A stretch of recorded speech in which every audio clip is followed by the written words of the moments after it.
The windshield wipers couldn't keep up with the snow. I squinted through the white chaos, my knuckles tight on the steering wheel. "Maybe we should pull over," Sarah's mom, Mrs. Chen, said from the passenger seat, her voice steady despite everything. I nodded, guiding my old sedan toward what I hoped was the shoulder. We'd been driving back from dropping off supplies at my college dorm when the storm hit, transforming the highway into an unrecognizable blur. My best friend Sarah was spending the semester abroad, and her mom had kindly offered to help me move some things. The car shuddered to a stop. Outside, the wind howled like something alive. "I can't see 2 feet ahead," I said, killing the engine to conserve gas. The weather report said light flurries. Mrs. Chen pulled out her phone, frowning at the screen. "No signal. We're probably 20 miles from town." We sat in silence, watching the snow pile against the windows. The temperature inside the car was already dropping. I cranked the engine back on for heat, but Mrs. Chen touched my arm. "We can't run it continuously. Carbon monoxide risk, and we don't know how long we'll be here." She was right, of course. She was always practical like that. A scientist by training, the kind of person who kept emergency supplies and actually read instruction manuals. "There's a blanket in the trunk," I offered. "Good thinking." I retrieved it along with the roadside kit, returning to find Mrs. Chen had moved to the back seat where there was more room. The blanket was large but thin. We huddled together, and I tried not to think about how strange this was, sitting pressed against my best friend's mom in the back of my car during a snowstorm. "Tell me something," she said after a while. "What are you actually studying?" "Sarah says you keep changing your mind." I laughed despite the cold. She's not wrong. Started with engineering, switched to English. Now I'm thinking philosophy. "And what does your family think?" "They think I'm wasting their money." The bitterness in my voice surprised me. Mrs. Chen was quiet for a moment. "My parents wanted me to be a doctor. I became a chemist instead. They didn't speak to me for 2 years. Really?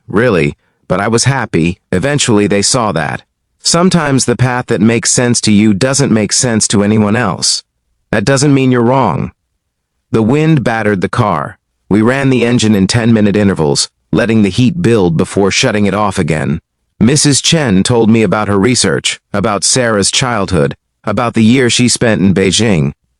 I told her about my failed relationships, my fear of disappointing everyone, my secret dream of writing. "Sarah never mentioned you wanted to be a writer," she said. "I've never told Sarah." "Why not?" "Because saying it out loud makes it real, makes it something I could actually fail at." She shifted, pulling the blanket tighter around us. "The only real failure is not trying at all." Hours passed. The storm didn't let up. My phone was dead. The car grew colder. We talked about everything: life, dreams, regrets, hopes.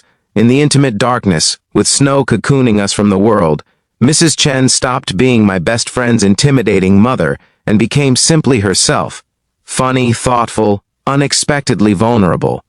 "I worry about Sarah," she admitted, "about whether I prepared her for the world, whether I was too strict or not strict enough. She's one of the strongest people I know," I said. "You did something right." Near midnight, headlights pierced the white. A snowplow. We scrambled out, waving frantically. The driver radioed for help, and within an hour, a tow truck had us moving again. At the nearest town, Mrs. Chen bought us coffee at a 24-hour diner. Our hands wrapped around warm mugs, we looked at each other and laughed, the kind of exhausted, relieved laughter that follows survival. "Thank you," I said, "for keeping me sane out there." She smiled. We kept each other warm. That's what matters. Driving home later, following the plowed roads, I thought about everything we'd shared. Some connections formed slowly. Others emerged from necessity, from vulnerability, from one long night trapped in a snowstorm. I'd gotten to know Mrs. Chen, really know her, and in the process, learned something about myself, too. When I finally dropped her off, she squeezed my shoulder. "Write that book," she said.